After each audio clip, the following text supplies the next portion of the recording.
me tell you, this place, to say this place is super dirty and muddy is an understatement. Look at my beard. Look at my beard. Mud's flinging everywhere. I was rolling my straps up. I mean, it's impossible. Look at my clothes. Look at the boots. The boots are brown already, but that mud right there, it's crazy.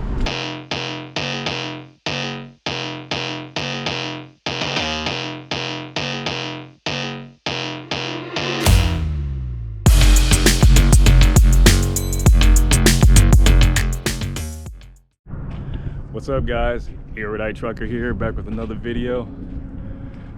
I think today I have the easiest, most labor-free load that I've ever picked up in my entire time of flatbedding. You know, and it pays well too. I'll show you guys what we got. We have something that I've never come across, and I think rarely ever seen on another flatbed, at least in my experience. We have electrodes, and I'll show you what those look like. These right here, you can see them from the side. I mean, they are pretty much, or well, they look like enormous, giant sized crayons. Crayola crayons. If you look at the back here, flat, you come around, there's the crayon tip right there. That's what they remind me of. And they are super duper easy to secure. See right here, I have 4 of them in a row in the front, and it's like that for the 2 last rows as well, but the second row is just 2 of them side by side. And these are super easy because they only require straps. I thought that shingles were the easiest load I'd ever had to move, and I love doing shingles because of that, but these are even less work than shingles. No edge protectors required. The way this load is set, from what I was viewing in the guidebook on how to do these, they don't require a bulkhead either. You can put one up there still, but you're not required to for this load to be considered secure. Because if you look here, these electrodes are cradled by the dunnage that comes with them, and it's kind of like, if you can't really see it from here, or it's kind of, but it's kind of like the dunnage is cut out in a crescent shape, half crescent shape there, underneath each electrode. So it's kind of like sitting in a little chair for itself, if you will. And that helps them stay where they are. And each of these is, I believe, 9 feet, what I counted, 9 feet long. So you have to put a minimum of 3 straps on each of these rows here. Now this one, of course, with any metal load, you got to put your first 2 straps within the first 5 feet of the load, and that's why this one has 4 straps versus 3, which is what's on all the others.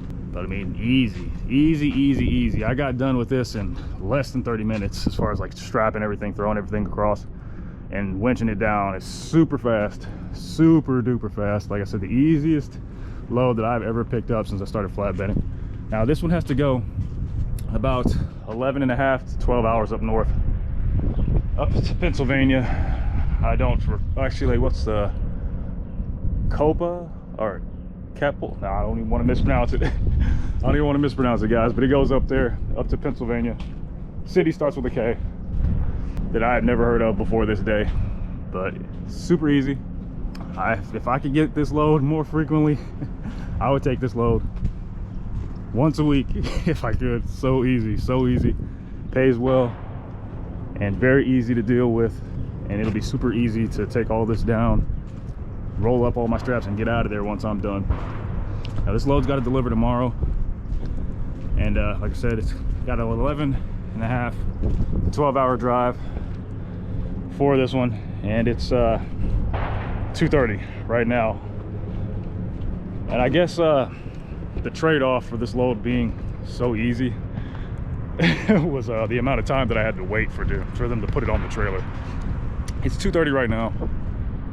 I got here at roughly 10:15 this morning, and they had me sitting for 3 hours, a little bit more than that, maybe like 3 hours 15 minutes before they called me back around there to get loaded. And when I got loaded, it took literally 12 minutes for them to put that stuff on the trailer. So I had to sit for 3 hours to get loaded in 12 minutes to finish securing in less than 30. That part sucked, having to wait that long. It really sucks. When I started this morning, I was expecting to, have a really early day, be done. And I'm just thinking, how much sooner would I have been done tonight if I didn't have to sit and wait for those 3 hours here? I would have been on the road a long time ago. I'd have been 3 hours up the road by now. But what can you do? That's trucking. You can't control that. If you're gonna be super angry and upset about getting delayed at shippers or consignees, trucking is not the line of work for you, because it's gonna happen. It's inevitable. It's about how you deal with it. It's gonna determine your success. If you get mad about every single delay you have, you're gonna be stressed out all the time. You're gonna hate your work, and you're just gonna not be a happy person. Because getting delayed in trucking, it happens. You're either gonna get delayed in rush hour traffic, you'll get delayed at a shipper, you'll have a breakdown that'll cause a delay, and there's all kinds of things that can slow you down. You just gotta push through it. You gotta deal with it, because it's gonna happen. It doesn't matter how good of a driver you are, it's gonna happen. But we're done, and as I told you guys, I've got an 11-hour drive. I need to get on the road and stop talking to you guys. I'll pick it up when we get to the shipper, or I'm sorry, the consignee. I'll pick it back up for you guys. Let's get on the road.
Guys, we made it out here to Coppell, Pennsylvania. This yard here, or this factory plant area, is a mess. I'll show you guys what I'm talking about. It looks like I'm driving around in a big old bowl of melted chocolate ice cream.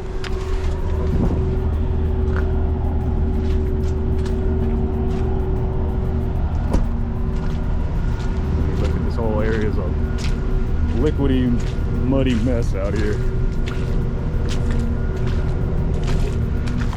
Dude, puddles of mud. But we got it out here. I'm gonna go ahead and get it knocked out. It's about 3 p.m. in the afternoon. Nasty, muddy mess out here. So let's go ahead and get everything unsecured. Get this load off the trailer. Look at this truck now. The truck is filthy. Just driving 3 miles an hour through here. Dirty, nasty mess. Had to track some mud in the truck and everything, but it is what it is. Let's get this thing unsecured.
We're unloaded, and let me tell you, this place, to say this place is super dirty and muddy is an understatement. Look at my beard.